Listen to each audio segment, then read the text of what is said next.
Oremos, hermanos. Señor, te damos gracias este día porque estamos aquí. Gracias por tu misericordia. Gracias porque has permitido que lleguemos a tu casa. Oramos hoy día que podamos alabar y glorificar tu nombre. Oramos también, Señor, que tu palabra nos bendiga, que tu palabra, Señor, nos cambie, nos transforme, y que tu palabra, Señor, obre en nuestros corazones de tal forma que podamos obedecerte, que podamos amarte aún más, Señor. Gracias, Dios mío, por este día y gracias por tu palabra. Nos encomendamos a ti, Señor. Ayúdanos a entenderte, te lo rogamos en el nombre de Jesús. Amén. Amén. Bien, hermanos, vamos a hoy día estar viendo un nuevo libro. Vamos a estar abriendo nuestras Biblias en el libro de Malaquías. Hoy vamos a estar meditando en este libro. Es un libro muy interesante. Estas 2 semanas he estado luchando bastante con la preparación de este mensaje, pero el Señor ha estado ayudándome un poquito más a cómo es su amor. Y es precisamente de lo que habla Malaquías. Entonces, vámonos a Malaquías. Vamos a estar hoy viendo 5 versículos. Ahí en Malaquías, capítulo 1, del verso 1 al 5. Que básicamente en sus Biblias seguramente tiene el subtítulo del amor de Dios por Israel. Creo sinceramente, meditando un poco, he estado hablando mucho sobre el amor en la iglesia, el amor como hermanos, entre hermanos, y ahora lo más importante, el amor de Dios para con nosotros. Entonces, Malaquías, capítulo 1, del 1 al 5, dice: Oráculo de la palabra del Señor a Israel por medio de Malaquías. Yo os he amado, dice el Señor, pero ustedes dicen, ¿en qué nos has amado? ¿No era Esaú hermano de Jacob? Declara el Señor. Sin embargo, yo amé a Jacob y aborrecí a Esaú, e hice de sus montes desolación, y di su heredad a los chacales del desierto. Aunque Edom dice, hemos sido destruidos, pero volveremos y edificaremos las ruinas. El Señor de los ejércitos dice así: ellos edificarán, pero yo destruiré. Y los llamarán territorio impío y pueblo contra quien el Señor esté indignado para siempre. Sus ojos lo verán y ustedes dirán: sea engrandecido el Señor más allá de la frontera de Israel. Hasta ahí, hermanos. He estado leyendo en la versión o la Biblia, la Nueva Biblia de las Américas. Entonces, nuestra verdad principal es que en muchas situaciones, hermanos, podemos ser insensibles al amor de Dios, a tal punto de decir, como los israelitas, ¿en qué nos has amado? Pero el amor de Dios por sus elegidos es invariable, cumpliendo sus promesas a su pueblo, por el puro afecto de su voluntad. Y eso es importante en este pasaje. Entonces, como introducción, vamos a mencionar que Malaquías es uno de los libros del Antiguo Testamento. Como bien ya sabemos, es el último. Está ubicada dentro de los profetas menores. Y al ser un libro pequeño, Malaquías muchas veces pasa desapercibido por muchos lectores de las Escrituras, siendo su estudio no tan revisado. Pero este libro no por eso deja de ser importante dentro del canon bíblico. El profeta Malaquías es el autor de este libro, aunque muchos estudiosos están en desacuerdo en cuanto a su autoría, opinando que a lo mejor tal vez podría ser Esdras, que está fungiendo bajo el título de mi mensajero, que es lo que significa el nombre de Malaquías. El ministerio de Malaquías está fechado alrededor de los años 450 a.C., aproximadamente.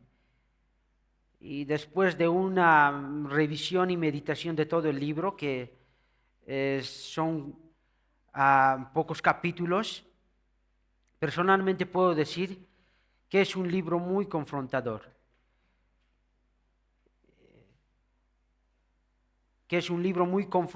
y que señala el pecado del pueblo de Israel, donde básicamente podemos encontrar de cómo el pueblo estaba despreciando al Señor, estaban presentando ofrendas con descaro, estaban contrayendo matrimonio con pueblos extranjeros, estaban reteniendo los diezmos y las ofrendas que por el mandato del Señor se había instaurado. Y al ser el último libro del Antiguo Testamento, algunos comentaristas lo llaman que es como el eslabón que une el Antiguo con el Nuevo Testamento, porque en el libro se ve una profecía acerca de la venida del Mesías prometido, haciendo referencia al primer profeta o al último profeta que se menciona ahí en los evangelios, y hace referencia a aquel que prepararía el camino del Señor, y básicamente está hablando de Juan el Bautista. Entonces, después de todo, creo sinceramente que la base de este libro está en este capítulo, o está en este pasaje, en estos versículos del 1 al 5, donde nos habla sobre el amor de Dios por Israel. Y es increíble pensar de cómo un Dios justo, que no pasa por alto ningún pecado, puede ser fiel con un pueblo tan insensato. Y la respuesta es que Dios sencillamente decidió amar al pueblo de Israel, lo mismo que a nosotros, cuando nosotros no teníamos nada para poder ser amados. Entonces, esa es como una breve introducción. Vamos a estar viendo un poquito más acerca del contexto en el cual escribe Malaquías, para poder entender, porque a decir verdad, Malaquías no es tan visitado como les dije a un principio. Entonces, vamos a tratar de explicar estos versículos bajo tres puntos. 1, el peso de su palabra. 2, Dios confirma su amor por su pueblo. Y 3, Dios demuestra su amor. Entonces empezamos con el 1, y dice el peso de su palabra. Dice oráculo, en el versículo 1 dice, oráculo de la palabra del Señor a Israel por medio de Malaquías. Malaquías es un profeta del Señor, que el Señor usó para hablar a su pueblo, y ya habíamos dicho que se cuestiona su autoría, pero fue un profeta que vivió y desarrolló su ministerio en los tiempos de Esdras y Nehemías. No sé si nos acordamos de Esdras y Nehemías, después que regresaran del exilio a Babilonia. tuvo que anunciar su mensaje en tiempos de decadencia y pecado espiritual de Israel. Y lo hace en forma de preguntas y respuestas, desenmascarando así lo que realmente había en los corazones de su pueblo, de las personas de su pueblo, que era rebeldía, desobediencia, y lo más triste que había en su pueblo es menosprecio a Dios mismo. Si nosotros observamos a lo largo de toda la historia de Israel, vemos a un pueblo que es un pueblo de duro servicio, de dura servicio al Señor, rebelándose y prostituyéndose constantemente con otros dioses. Pero Dios enviaba, por su misericordia, enviaba a sus profetas para advertirlos, para hacerlos volver a Él. Los amonestaba mandándoles mensajes de advertencia, de que si no se arrepentían, sufrirían las consecuencias. A un principio de nuestro verso tenemos una palabra interesante, que es la palabra oráculo. Esta palabra oráculo también es traducida por la Reina Valera como profecía, y tiene el sentido, o se puede entender esta palabra como algo pesado, como una carga pesada que el profeta debería llevar en sus espaldas. Al ser palabras no tan agradables, por ser malas noticias de parte de Dios, causaba pesar, desánimo, tristeza en los profetas que debían transmitirles al pueblo. Vemos una evidencia de eso en Jeremías 29. En Jeremías 29 dice, hablando el profeta: pero si digo, no lo recordaré, no hablaré más en su nombre, esto se convierte dentro de mí como fuego ardiente, ensedado en mis huesos. Hago esfuerzos por contenerlo y no puedo.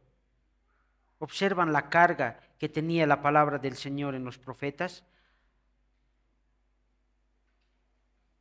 Y esta carga era en el sentido de responsabilidad y entrega. También vemos lo mismo en Pablo al leer 1 Corintios 9:16, que dice: porque si predico el Evangelio, no tengo nada de qué gloriarme, pues estoy bajo el deber de hacerlo. Pues ay de mí si no predico el Evangelio. De esta forma observamos entonces el peso de la palabra del Señor. Y de ahí el título, ¿no?, de este punto, que es el peso de su palabra. Ahora quizás nosotros podemos hacernos las siguientes preguntas de reflexión.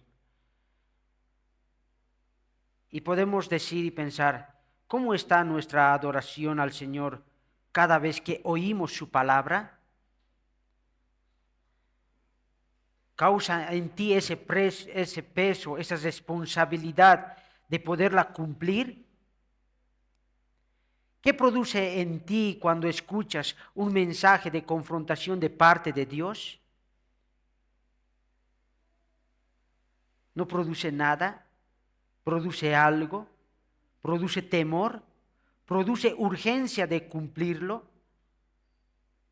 Su palabra es importante para ti a tal punto de derramar lágrimas o de entristecerse lo más profundo cuando pasamos un día sin poder escudriñar o sin poder leer su palabra. ¿Qué es lo que causa su palabra en ti? ¿Produce un peso? Esas preguntas podemos responderlas en el corazón. Y rápidamente pasando al segundo punto, donde Dios confirma su amor por su pueblo, que ese es el punto central de este pasaje. Y aquí nos vamos a detener un poquito más tiempo. Entonces dice el verso 2, yo los he amado, dice el Señor, pero ustedes dicen, ¿en qué nos has amado? Quisiera observar este punto bajo una tela oscura para visualizar mejor esta extraordinaria afirmación. He visto en las joyerías, cuando quieren ver un diamante, ponen una tela negra abajo y ponen encima el diamante para poder observar mejor su belleza, para poder exhibirla mejor. Así también quiero, digamos, hacer ahora. Y esta tela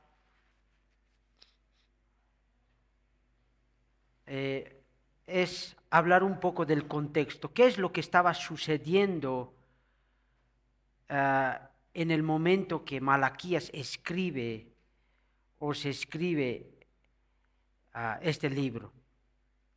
Y podemos empezar quizás y retroceder un poquito más atrás. Todo comienza hace 2000 años, ¿no? Con Abraham. Abraham es elegido por Dios y Dios le dice que salga de su tierra y de su parentela, una tierra que el Señor le iba a mostrar. Y Abraham tiene un hijo que se llama Isaac, el cual engendra a Jacob. Jacob tiene 12 hijos, que son las 12 tribus de Israel. 10 de ellos, malos, venden a José, quien fue a parar a Egipto. Y al final de la historia, por causa de una hambruna, todo el pueblo, 70 personas, se fueron a vivir a Egipto. Y permanecieron ahí durante 430 años, terminando como esclavos. Y en el año 1446 antes de Cristo, bajo el liderazgo de Moisés, son libertados. Y comienza Moisés a guiarles a la tierra prometida. Y ahí empieza el éxodo. Y es en esta parte donde podemos ver más la desobediencia al Señor. Cuando el pueblo se queja constantemente durante esos 40 años y mata a esa generación incrédula. Perecen en el desierto. Pero después de 40 años vagando por el desierto, luego viene Josué, quien los introduce a la tierra prometida. Pero al introducirlos a la tierra prometida, no expulsan a todas las naciones que habían ahí, no expulsan a todos los cananeos, que esos mismos les causan problemas más adelante. Es de esa forma que el pueblo de Israel entra en un tiempo de oscurantismo en el tiempo de los jueces durante otros 400 años. Y al final de los jueces, ¿qué es lo que sucede? Israel pide un rey. Nosotros queremos rey como las otras naciones. Y Samuel unge al primer rey, que es Saúl. Gobierna 40 años. Luego el rey Saúl, desobediente, no conforme al corazón de Dios, lo juzga y Samuel unge al segundo rey, que es David. David pasa su reinado a su hijo Salomón, quien entre los 3 reyes gobiernan 120 años, 40 años cada uno. Pero después de la muerte del rey Salomón, el reino se divide en el reino del norte y en el reino del sur. La capital del reino del norte, Samaria. La capital del reino del sur, Judá.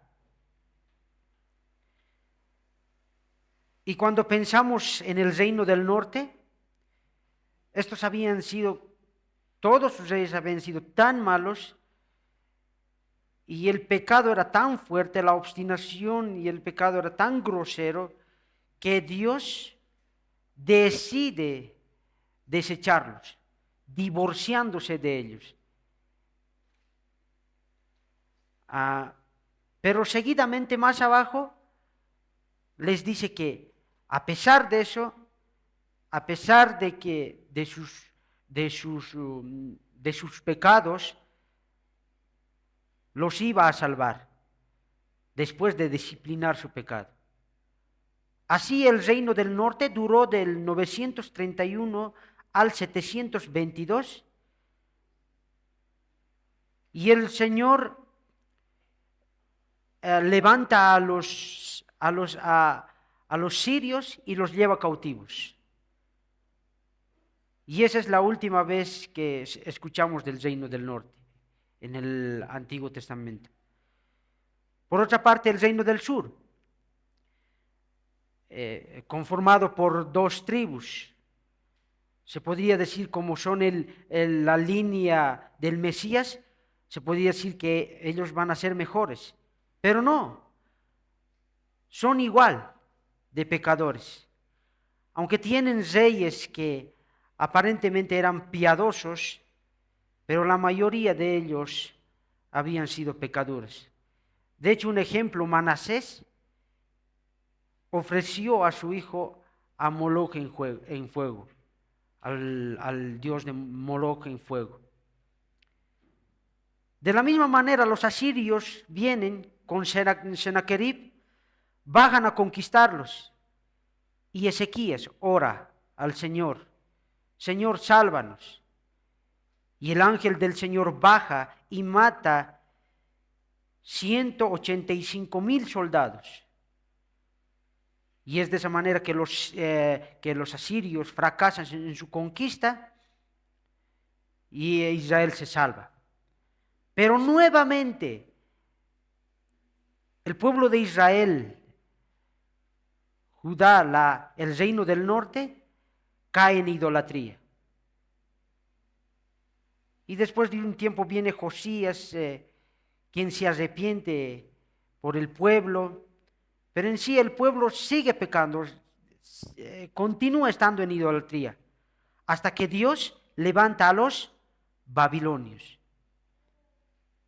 Y Nabucodonosor lleva al exilio al reino del sur en 3 fases.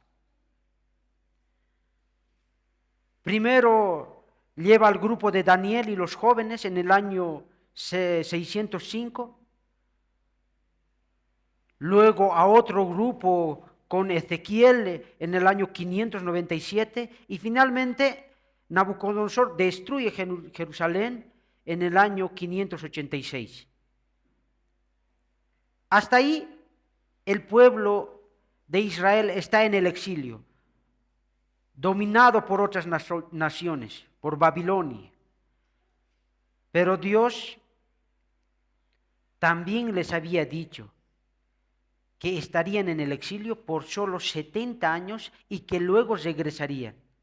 Ahí en Jeremías capítulo 29, versículo 10 al 12 dice: pues así dice el Señor, cuando se le hayan cumplido en Babilonia 70 años, yo los visitaré y cumpliré mi buena palabra de hacerlos volver a este lugar.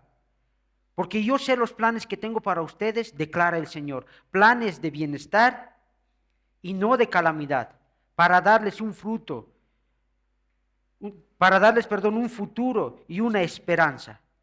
Ustedes me invocarán y vendrán a rogarme, y yo los escucharé.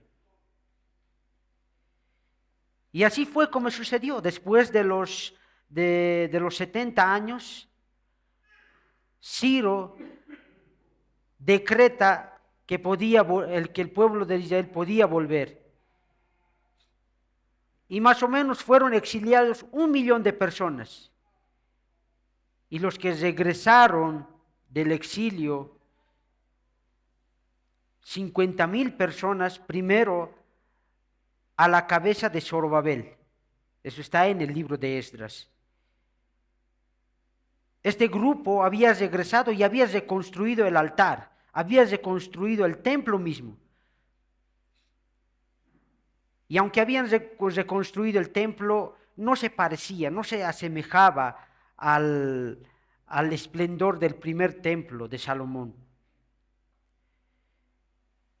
Y por eso algunos que habían conocido el templo antes estaban tristes por eso.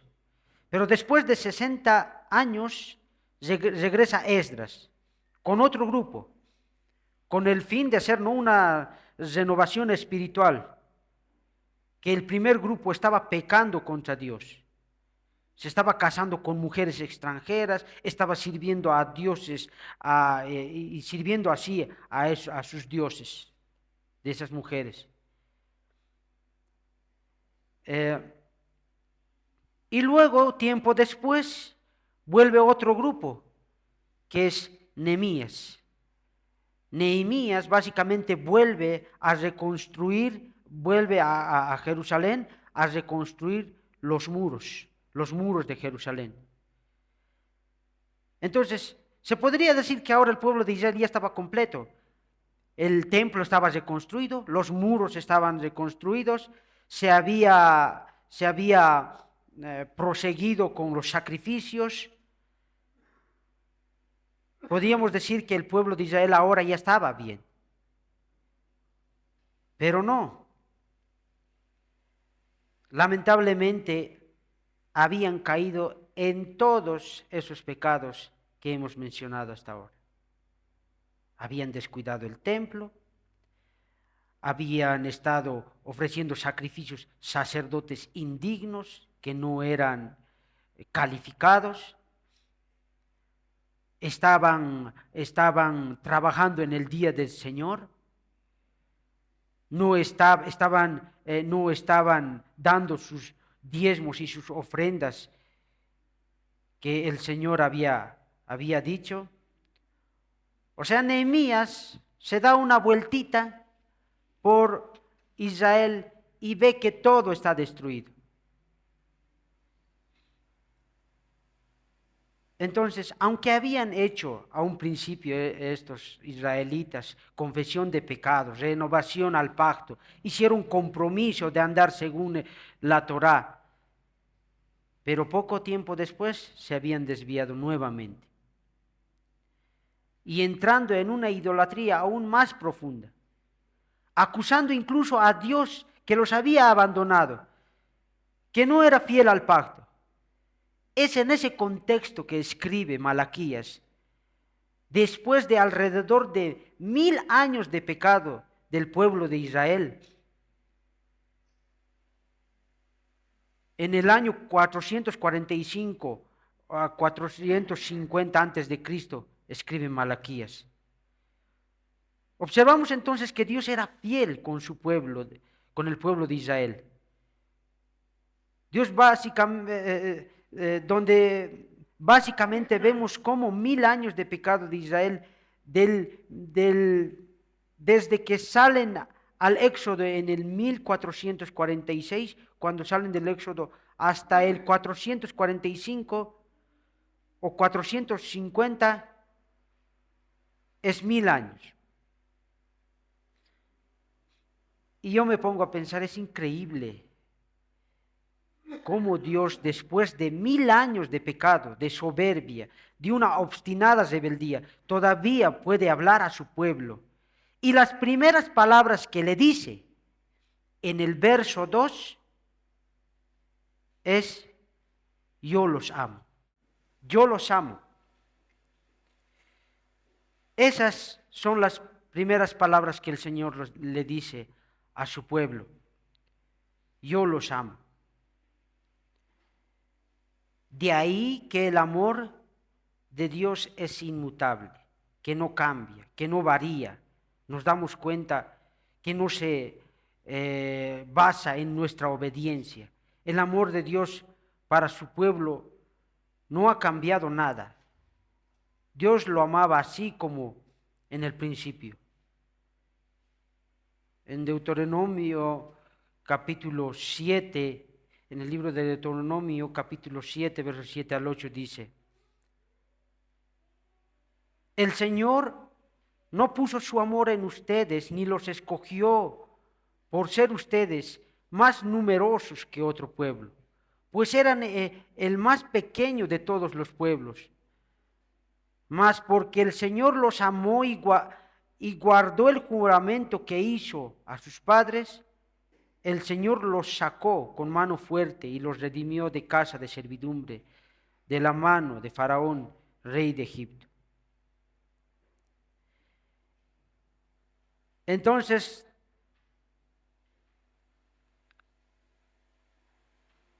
vemos la paciencia de Dios.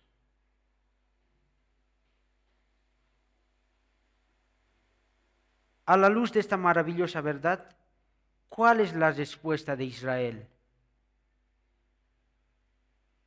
El Señor les viene y les dice, después de tanto pecado, y el Señor viene y les dice, yo les amo.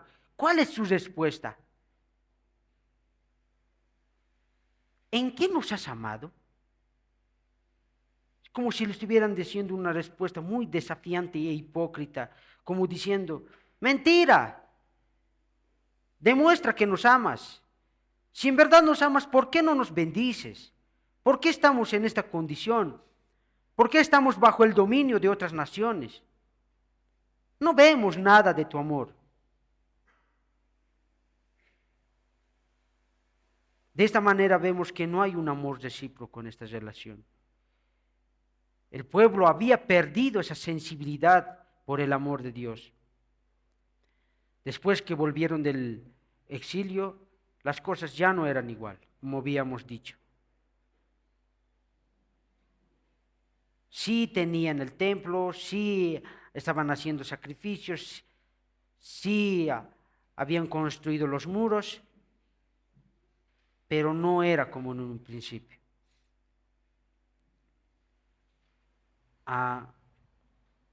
Ahora, nosotros como creyentes, en ocasiones, no actuamos de esa forma. ¿Cómo estamos reaccionando ante la prueba? ¿Somos sensibles al amor de Dios? ¿O estamos cuestionando su amor, diciendo, ¿en qué nos has amado? Estamos protestando contra el Señor cuando no nos salen las cosas como queremos. ¿Piensas que Dios te ama menos cuando estás en pruebas? El amor de Dios era tan evidente para el pueblo de Israel, así como lo es para nosotros hoy. Pero Israel no lo ve, o mejor dicho, no lo quiere ver. Israel estaba pasando voluntariamente por alto la realidad de que ellos serían bendecidos a la medida que obedecieran los mandamientos de Dios. La advertencia de Dios no es clara. Si abrimos Deuteronomio 28, donde el Señor menciona dos listas, una de bendición y otra de maldición. La aflicción de Israel no era porque Dios era infiel o no los amaba, sino que era el resultado de su propia infidelidad. Era el castigo, la disciplina a causa de sus constantes pecados.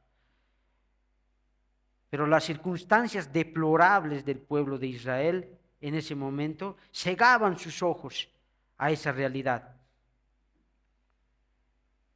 ¿Cómo estamos nosotros en momentos de aflicción? somos propensos a culpar a Dios, dudamos de su amor, ante las pruebas confiamos que Dios nos ama para siempre. ¿Crees lo que dice Romanos 8:35? Que dice, ¿quién nos separará del amor de Cristo? ¿Tribulación, angustia o persecución, o hambre o desnudez, o peligro o espada? ¿Encontramos gozo y paz en esta declaración? ¿Confías en que nada pasará en tu vida que no sea para tu bien? Y para pasar al siguiente punto, decir también que el Señor no solamente ama de palabra, sino ama con hechos, de manera objetiva, demostrando su amor por nosotros. Y el punto 3 es, Dios demuestra su amor por nosotros. Y dice en la segunda parte del verso 2 hasta el 3, ante la pregunta del pueblo de Israel, ¿en qué nos has amado? Dios les responde con otra pregunta. ¿No era Esaú hermano de Jacob? Declara el Señor. Sin embargo, yo amé a Jacob y aborrecí a Esaú.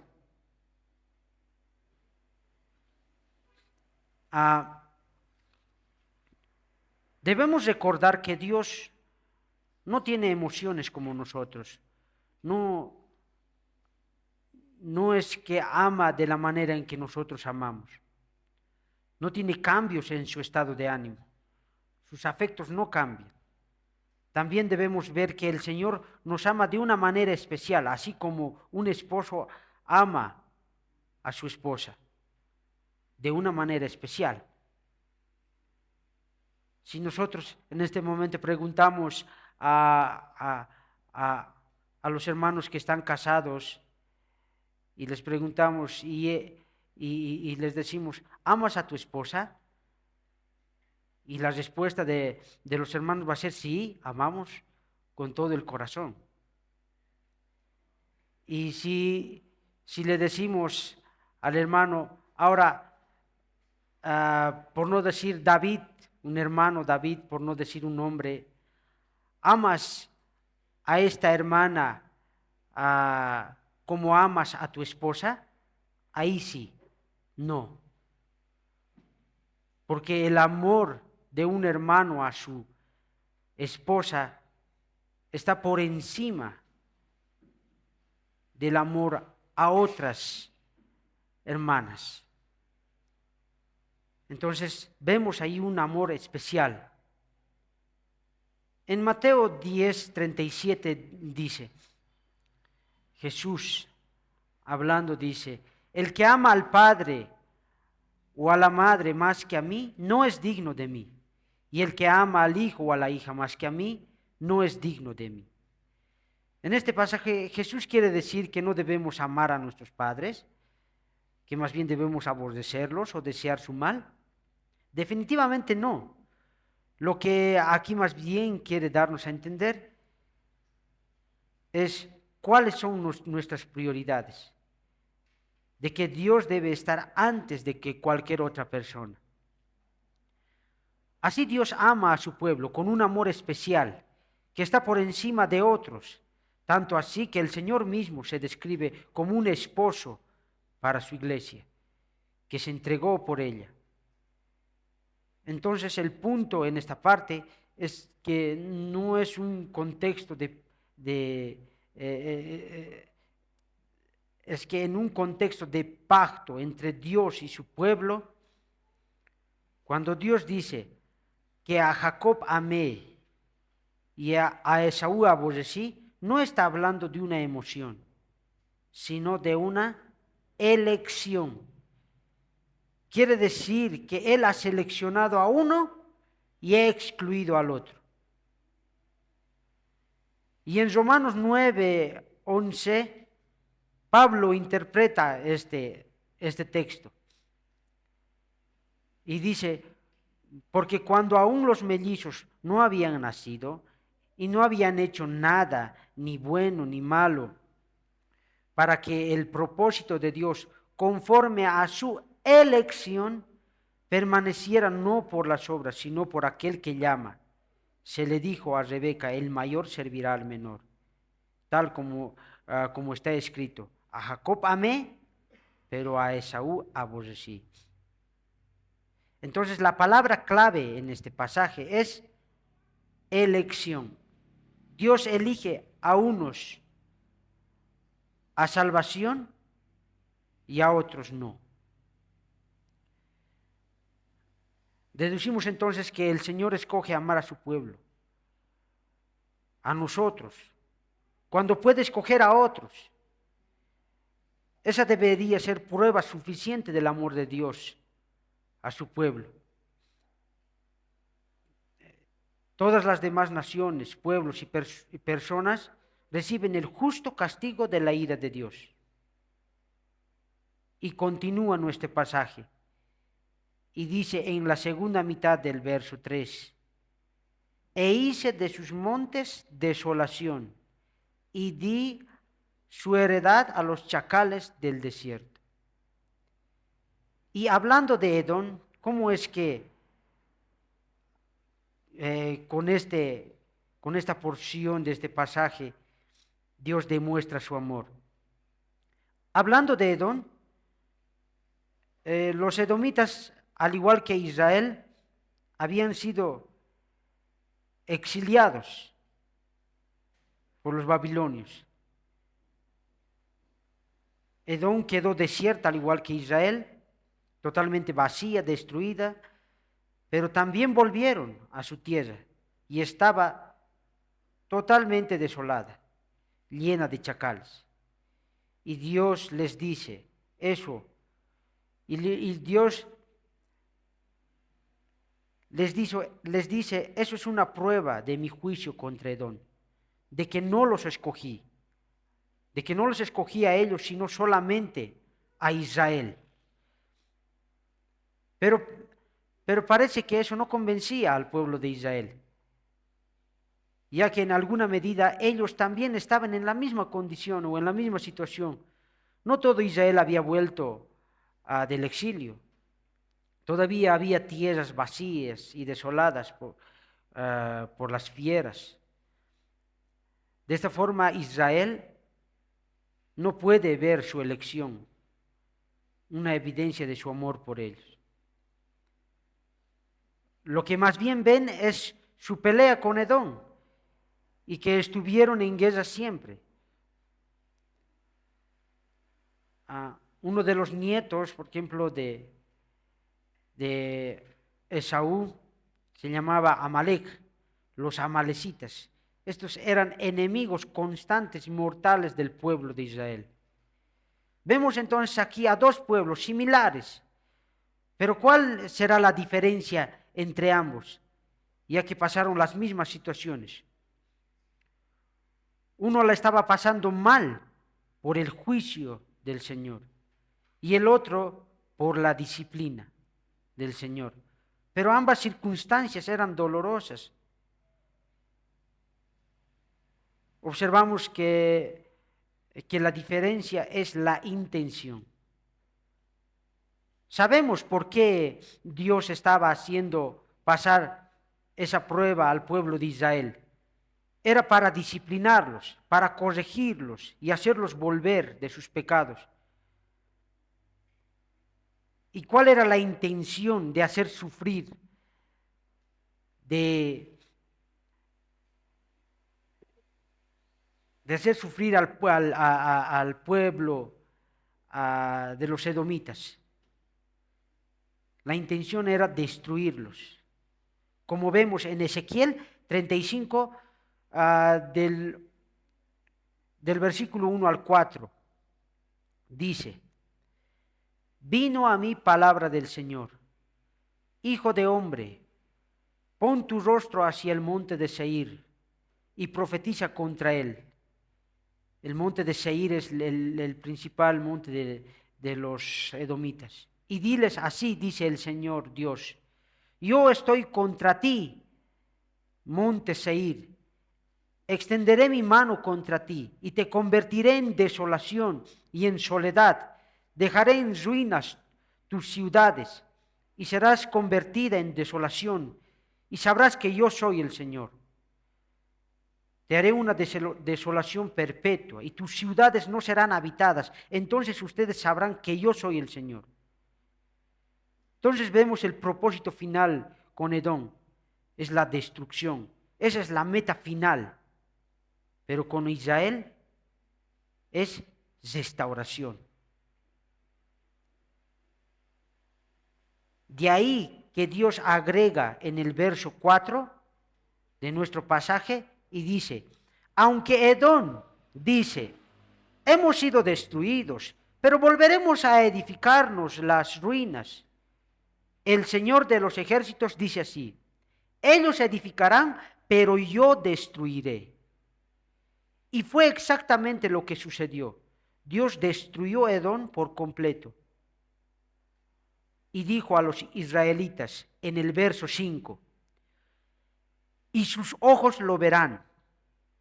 O sea, ustedes van a ver cómo voy a destruir a Edom. Y ustedes dirán, sea engrandecido el Señor más allá de las fronteras. Israel vio el cumplimiento de esta profecía.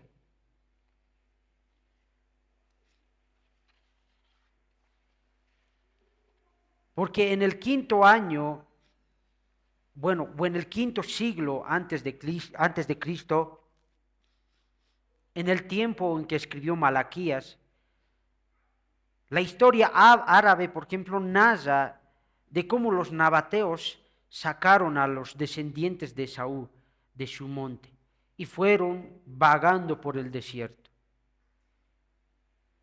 Y luego los encontramos en el Nuevo Testamento y están ubicados en la parte sur de Judá, en Idumea. Entonces vemos que Dios cumple sus promesas, da justicia a todos y ama a su pueblo. Ahora, si bien, digamos, la lista de bendiciones y maldiciones fueron cumplidas en Cristo, de que ya no estamos en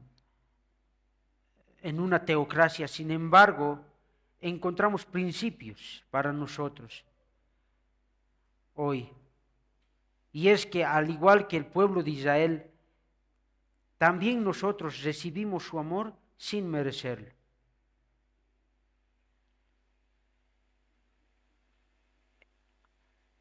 Y también a la mitad del verso 4 vemos cómo el Señor está indignado para siempre con Edom.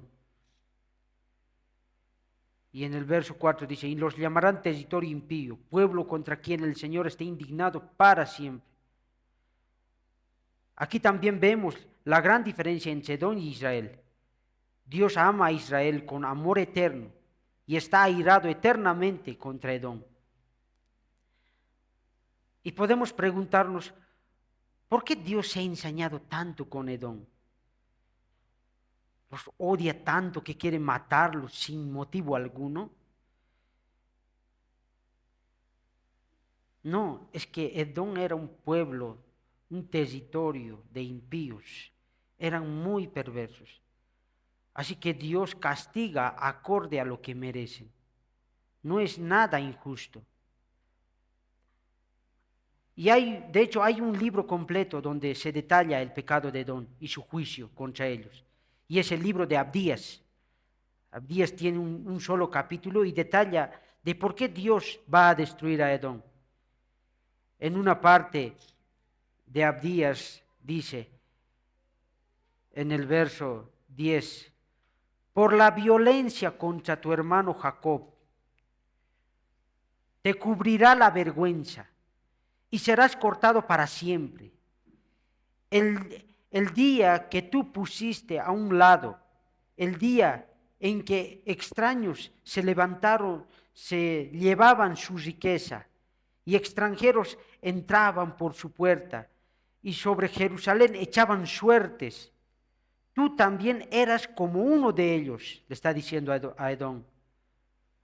No te alegres en el día de tu hermano, en el día de su exterminio. No te alegres de los hijos de Judá en el día de su destrucción. Sí, no te jactes en el día de su angustia. No entres por la puerta de mi pueblo en el día de su ruina.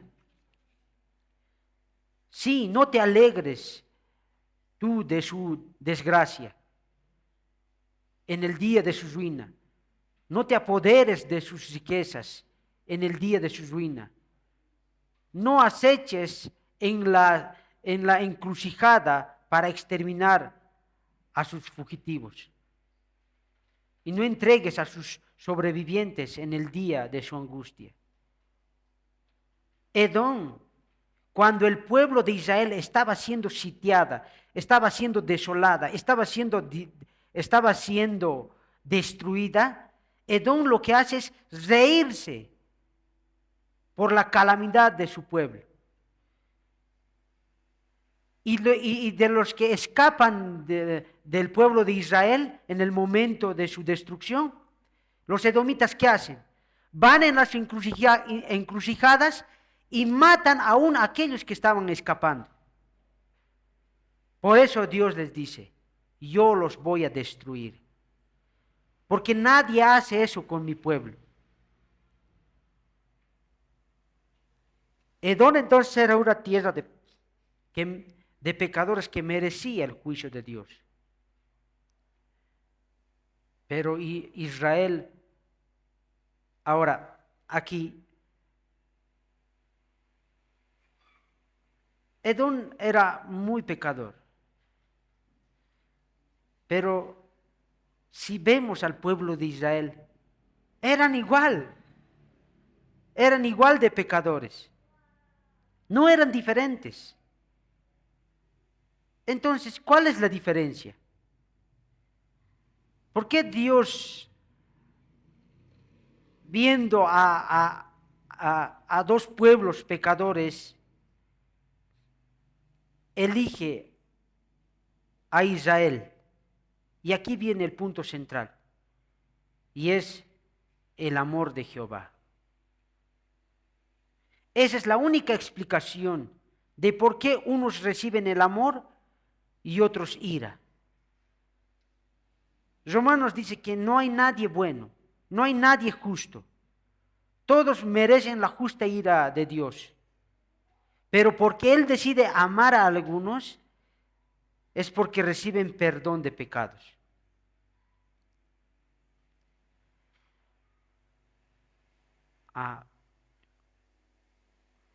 Muchas veces, y estas semanas, como decía, solamente repetía, perdona mis pecados, perdona mis pecados. Hermanos, todos pasamos luchas.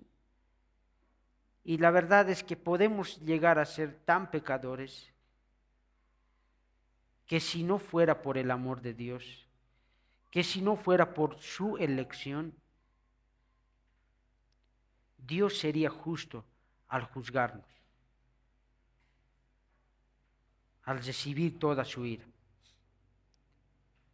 Y ya como conclusión,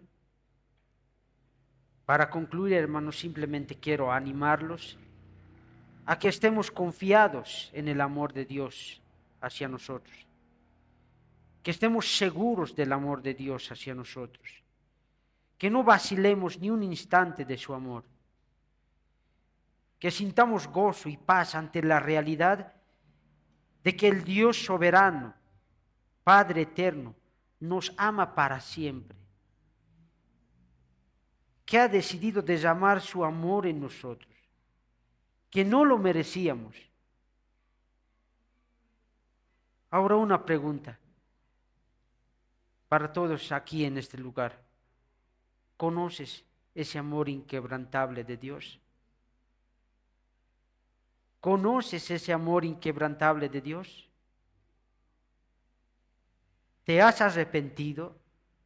¿Te has vuelto a Dios? ¿Has confiado en Jesús como tu Salvador?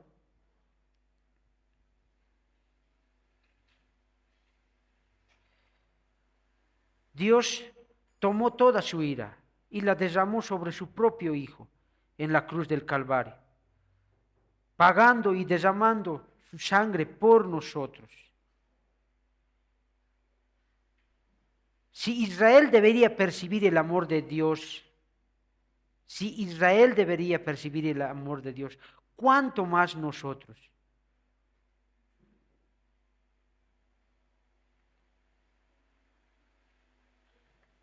¿Cuánto más nosotros? Sabiendo que Cristo ha pagado por todos nuestros pecados. De esa forma tan clara el Señor demostró su amor por sus elegidos. Ahora, así como nos mostró su amor, oremos, hermanos, que el Señor nos conceda demostrarle nuestro amor. ¿Cómo? Obedeciendo sus mandamientos. Lo que hablábamos en 2 Juan.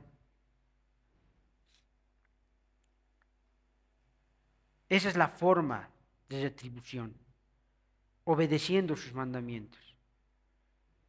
Y jamás permitamos que nuestras circunstancias dicten nuestra percepción de su amor. Es fácil desecharnos.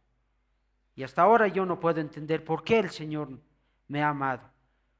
¿Por qué el Señor nos ha concedido estar en los puestos donde estamos? Porque Él así lo ha decidido, en su pura voluntad. Que el Señor nos ayude en eso, hermanos. Pongámonos de pie, tal vez, y oremos para terminar.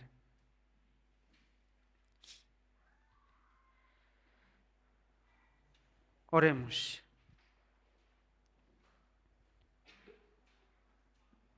Señor, te damos gracias